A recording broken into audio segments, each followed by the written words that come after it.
vraiment aucun suspense. Aujourd'hui je vous propose de vous parler de mon second trimestre de grossesse, donc vous faire un petit peu le bilan. Bah c'est parti.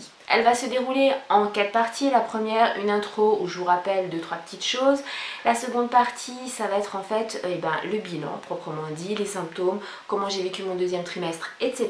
La troisième partie, plusieurs infos. Et la dernière, ce sera en fait la partie où je vais vous dire ce qui va se passer dans les prochains jours. Voilà, tout simplement. Mais avant de commencer, je vais peut-être enlever ce truc bizarre que j'ai. Bon, tant pis.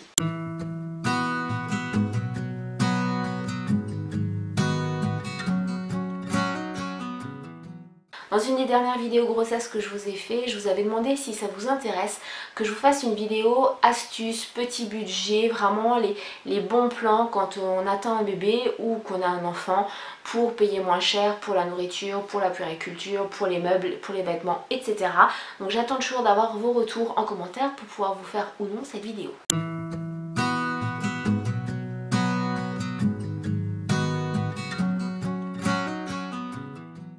Alors ce second trimestre a vraiment tourné autour que d'une seule chose. Comme je vous l'ai dit dans un de mes derniers vlogs, on a dû aller sur Bordeaux pour faire des examens qui étaient un petit peu plus poussés que ce qu'on fait d'habitude lors d'une grossesse normale, puisque j'ai une grossesse à risque et qu'on avait un énorme doute sur un gros souci en fait au niveau de la santé du bébé. Donc vraiment tout a tourné autour de ça, j'y reviendrai à la fin de ce bilan.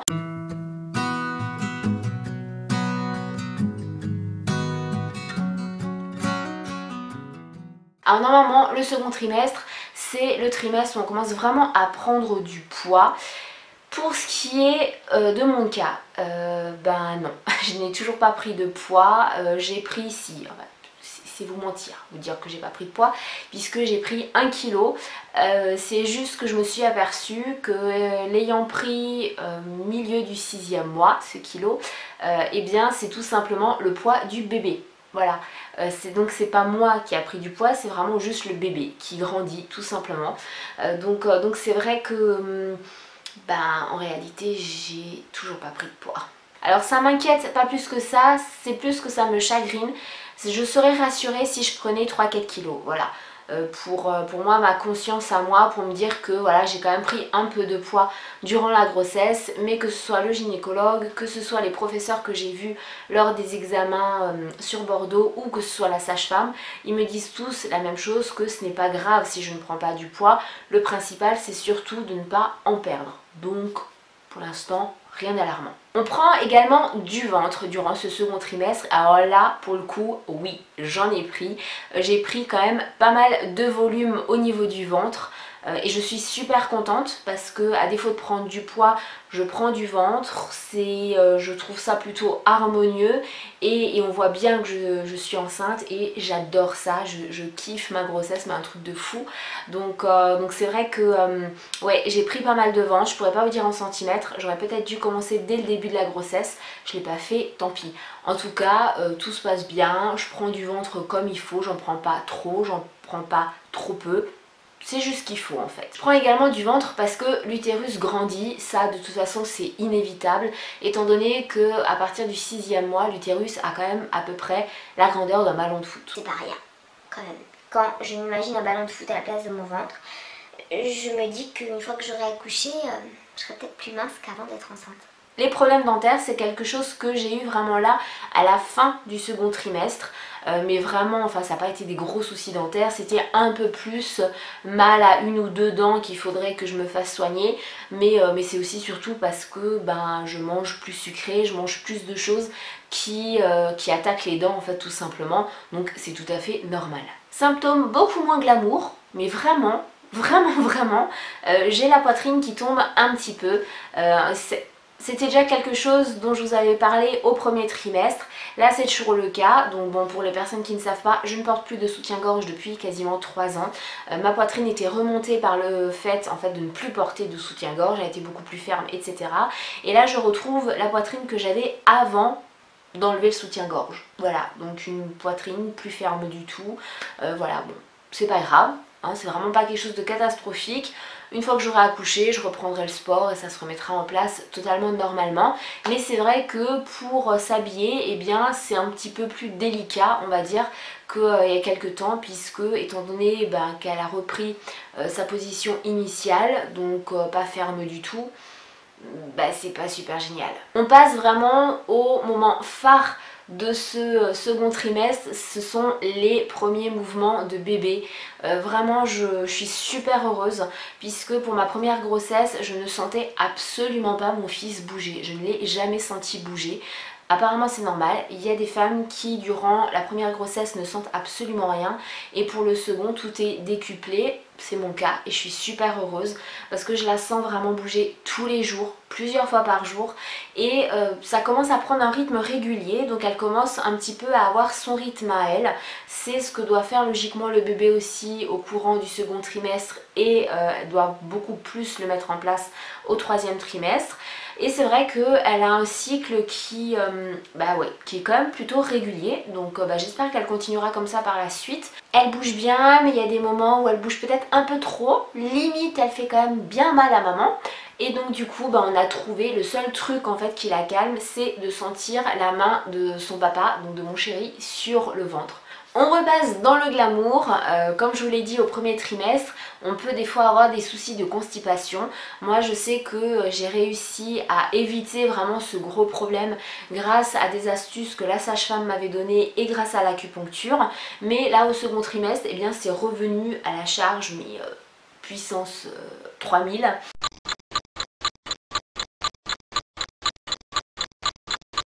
Alors pourquoi on est constipé quand on est enceinte et notamment au second trimestre?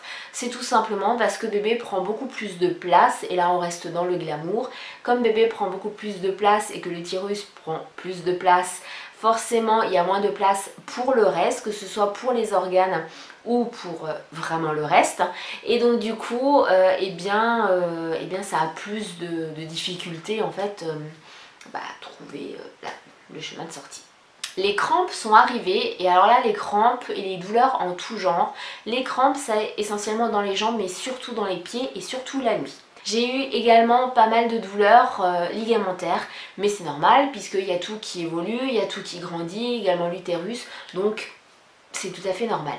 Autre chose incontournable, on a de plus en plus envie d'aller aux toilettes. Alors déjà à la base c'était quelque chose qui faisait partie de mon quotidien, donc là autant vous dire que c'est un petit peu compliqué, mais bon hein, on fait avec. La fatigue, ça c'est quelque chose, j'ai moins de grosses fatigues comme au premier trimestre, mais tout au long de la journée en fait il faut que je répartisse ce que j'ai à faire vraiment sur toute la journée.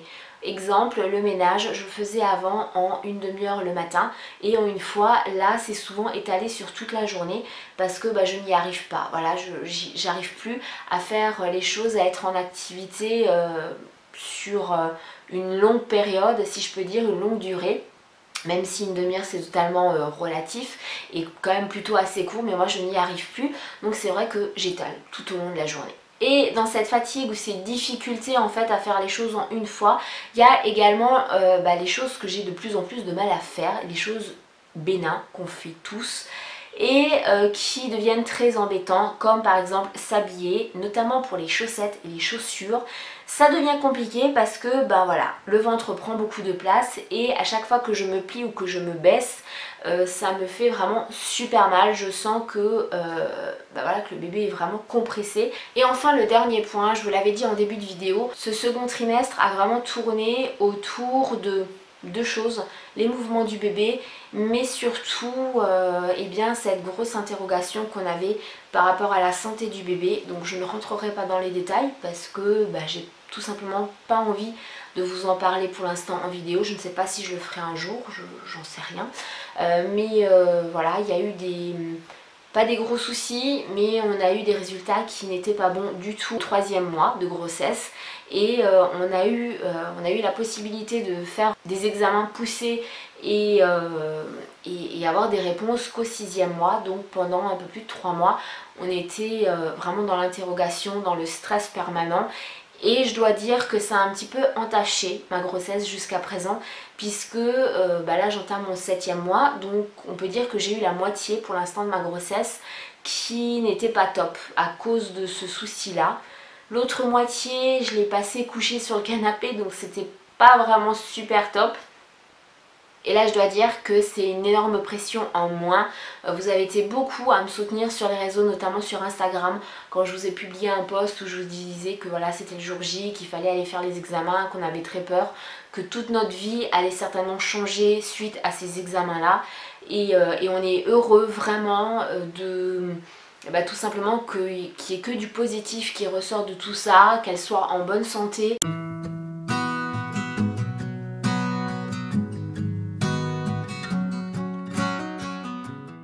Alors, quelques infos en vrac. Qu'est-ce qui s'est passé pendant ce second trimestre? Qu'est-ce qu'on a fait au niveau des préparatifs, etc. Alors, la déco de la chambre a avancé, a quand même bien avancé. Concernant les achats, alors les seuls achats à part pour la déco, les seuls achats que j'ai fait, j'ai une mouche qui m'enquiquine, dis donc. Ça a été les produits, alors très peu de produits pour l'instant, une eau nettoyante et des lingettes. Et le dernier point au niveau des préparatifs, c'est, alors c'est pas spécialement pour le bébé, mais c'est grâce à la venue de ce bébé qu'on a pu faire tout ça. Il y a des gros travaux qui ont été faits dans une pièce de la maison et je vous ferai très prochainement une vidéo là-dessus, donc vous en saurez un peu plus et ça va nous permettre en fait de faciliter le quotidien. Voilà, vous en saurez plus quand je ferai cette vidéo là.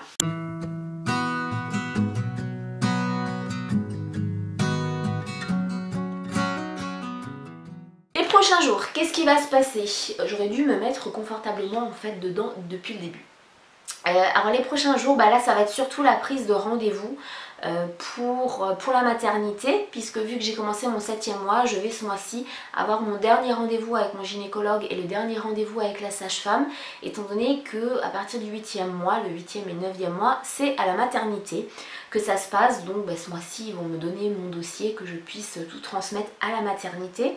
Donc vous avez été plusieurs à me demander où j'accoucherai. Et je ne vous le dirai pas tant que je n'aurai pas accouché, voilà, parce que j'ai pas forcément envie d'avoir des abonnés qui viennent me voir à ce moment là, puisque c'était dans ce but là qu'on me posait la question. J'ai eu des messages où on me demandait si je pouvais prévenir quand est-ce que j'accouchais, où j'accouchais, pour venir me voir. Et ça honnêtement j'en ai pas franchement envie, j'espère que vous comprendrez. J'espère que cette vidéo vous aura plu. Si vous avez aimé, mettez un petit like, mettez un commentaire, n'hésitez pas à me poser toutes vos questions en commentaire. J'y répondrai, à part si c'est trop intrusif bien sûr comme question. Tu m'enquiquines vraiment toi hein. Et jusqu'à la prochaine vidéo, bébé Donat et moi on vous fait plein de bisous. Je vous aime.